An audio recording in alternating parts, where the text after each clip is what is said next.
안녕하십니까. 거꾸로 투자하는 쇼킹 부동산입니다. 10년 만에 부활하는 강남 반값 아파트 시작해 보겠습니다. 영상 전에 구독과 알람 설정 부탁드리겠습니다.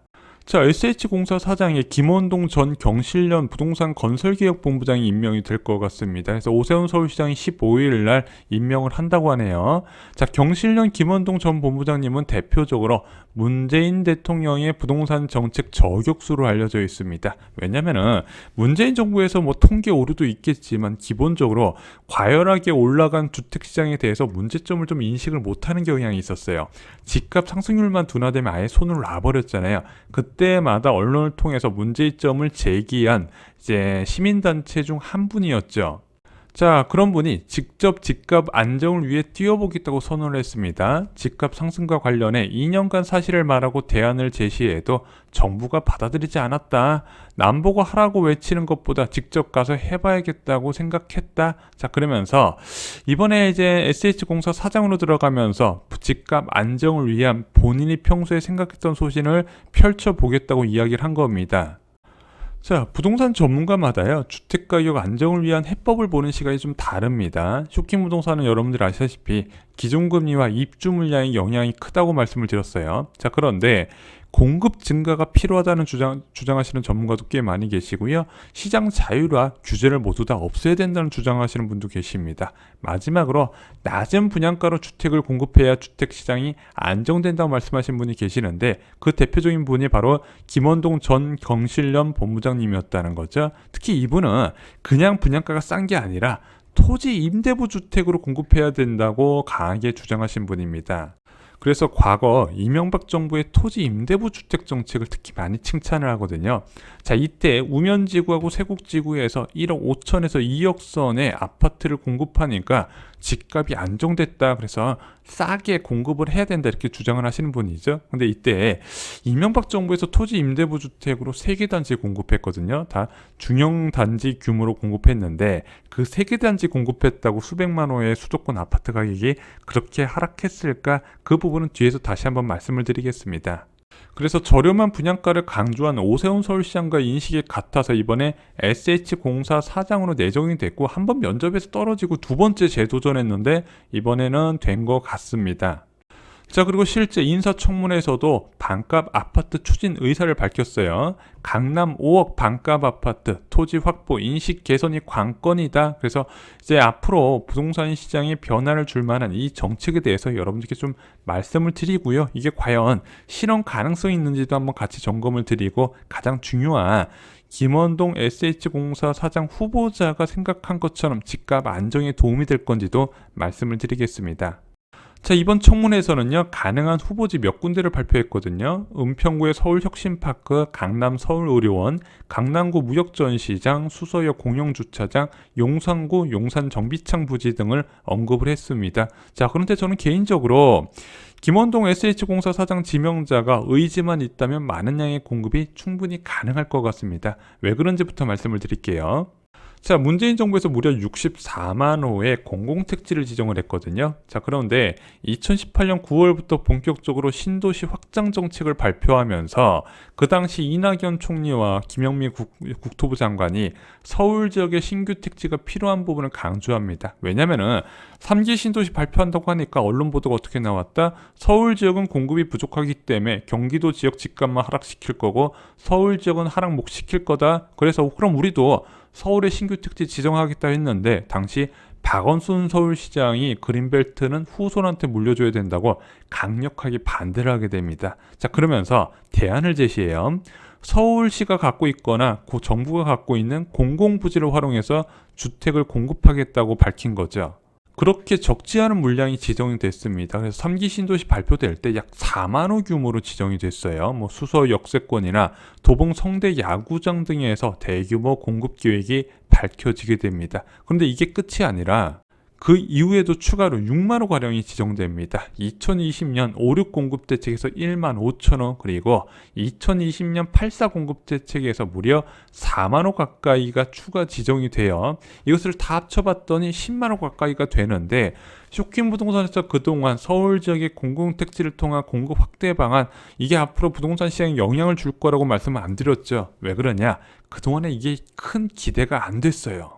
이게 일부이긴 하지만 당초 계획과 다른 목적으로 공급됐거든요. 왜냐면은 자, 이 3기 신도시 지정할 때 뭐가 문제였냐? 3, 4인 가구를 위한 분양 아파트가 부족해서 문제가 됐었던 거거든요. 자, 그러면은 3, 4인을 위한 전용 59제곱미터에서 84제곱미터 아파트를 분양을 하면 되는 거예요. 자, 그런데 그 당시 박원순 시장이 어떻게 접근을 했냐면 1, 2인 가구를 위한 임대주택 공급 정책으로 들어갔어요. 대표적으로 장지동 버스 차고지를 행복주택으로 공급했고 강일동 버스 차고지 역시도 행복주택으로 공급했는데 70%를 원룸으로 공급을 해버리게 된 겁니다. 자, 이 원룸 건축비가 평당 2억 원이 넘어요. 원룸 공급 부족하다는 이야기 여러분들 못 들어보셨죠? 다른 전세 가격, 매매 가격 다 올라갔지만 이 원룸은 안 올라갔어요.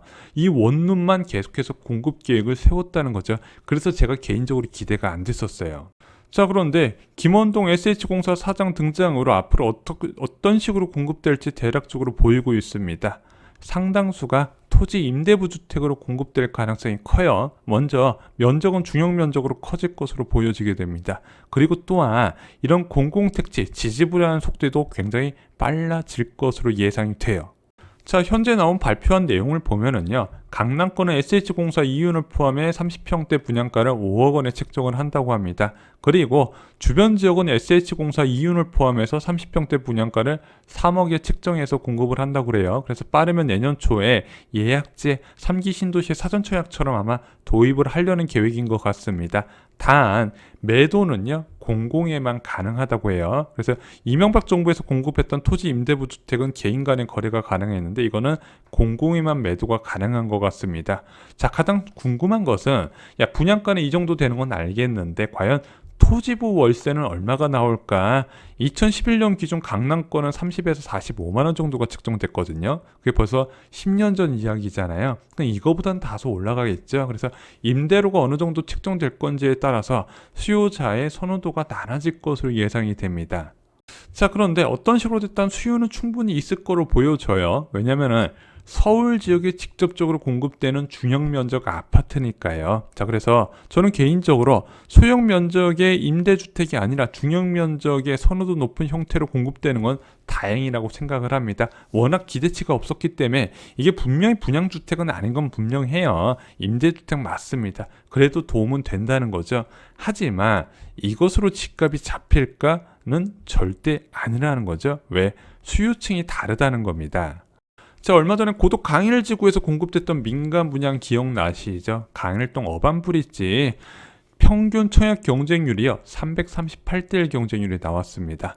해당 지역에서 커트라인이요 만점 4인 가족 만점 수준이 나왔어요. 서울 지역 무주택자가 국민 평수에만 2만 8천 명 가량이 지원을 했습니다. 자, 그런데 이 아파트 분양가 얼마였는지 기억나시죠? 84 타입 기준으로 분양가가 8억 내외였습니다. 이 분양가를 감당하기 어려운 수요자가 많이 있었습니다. 욕 많이 했죠. 공공택지 분양가가 8억이면 어쩌라는 거냐. 현금 부자만 청약 넣으라는 거냐. 분명히 상대적으로 박탈감 느끼는 실수요자들 많이 있었습니다. 자, 그런데 지금 이제 SH공사 사장이 새로 취임하게 돼서 추진하게 되면은 이런 토지 임대부 주택이 이런 사람들을 위한 대안이 될 수 있다는 거죠. 이 정책은요. 분양 수요층을 어느 정도 소득이 낮은 수준까지 넓히는 정책이다. 이렇게 말씀을 드릴 수가 있습니다. 자, 그런데 이 8억 분양가가 책정된 이 아파트 청약 경쟁률이 수백 대 1 경쟁률이 나왔다 말씀드렸죠. 자, 이런 고가 아파트, 상대적으로 고가 분양가가 책정된 이런 아파트에 청약을 넣으려는 수요가 굉장히 많은 상황입니다. 그래서 수도권 전역으로 20만에서 30만 정도 된다 말씀드렸는데, 자, 그럼 그런 사람들이 이런 평생 월세를 내야 되는 토지 임대부 주택에 들어갈 것인가? 그건 다시 생각을 해야 돼요. 왜? 수요층이 다르다고 보는 부분이죠. 나는 소득도 높고 어느 정도 자산을 갖고 있기 때문에 월세 내는 주택보다 이자를 내더라도 내 주택을 갖겠다. 땅도 내가 소유한 내 주택을 갖겠다. 이렇게 접근할 수 있다는 거죠. 그래서 저렴한 분양가가 집값을 잡으려면 전제 조건이 있습니다. 바로 사람들이 원하는 형태로 수요를 넘게 공급을 해야 된다는 거죠. 그래서 분양주택을 원하는 사람도 있을 것이고 좋은 위치에 약간의 임대를 넣으면서 평생 거주 가능한 주택을 원하는 수요층도 분명히 있을 겁니다. 이런 수요층을 다양하게 축적하면서 그 수요를 넘게 공급을 해야 이 분양가가 주변 집값까지 떨어뜨리는 효과가 있다는 부분이죠. 문제는 지금 수요가 너무 많이 있습니다. 그래서 물리적으로 과열식의 수요를 넘을 수가 없기 때문에 저렴한 분양가 정책도 한계가 있다 말씀드렸어요. 자, 3기 신도시가 주변 시세 대비 50%에서 60%에 공급됐지만 주변 아파트 가격이 떨어졌나요? 그렇진 않죠. 왜? 수요가 너무 많기 때문에 원하는 사람이 다 받을 수 없는 조건이기 때문에 그렇습니다. 자, 그럼 이 수요는 어떻게 줄일 수 있나요? 주택 청약 수요는요, 향후 주택가격 상승 기대감이 있으면 늘어나게 되어 있습니다. 그럼 이 기대감을 꺾으려면 기본적으로 기준금리가 지속적으로 올라간다는 신호가 나와야 된다는 거죠. 또한 청약 수요는요, 현재 전세 시장이 불안하게 되면 크게 늘어나게 되어 있습니다. 그런데 전세 가격이 안정되면 수요도 좀 줄어들 수 있다는 부분이죠. 그래서 결국에는 기준금리와 입주 물량에 따른 전세 가격 변화로 이 수요가 줄어들 수 있다 말씀을 드립니다. 자, 지금은 부동산 지식이 삶을 바꾸는 시대가 됐습니다. 쇼킹 부동산은 아파트 교과서를 미래를 바꾸시기 바랍니다. 지금 부동산 시장에 크나큰 변화가 있는 상황에서 지식이 가장 큰 힘이 될 겁니다. 자, 이 책 한 권에 가격 전망부터 세금, 그리고 재개발, 재건축, 그리고 오늘 나와 있었던 서울 지역의 입주 물량, 공공택지 물량까지 포함된 청약 정보까지 모든 것이 포함이 되어 있습니다. 이상으로 영상 마치겠습니다. 좋아요, 구독, 공유 꼭 부탁드립니다. 감사합니다.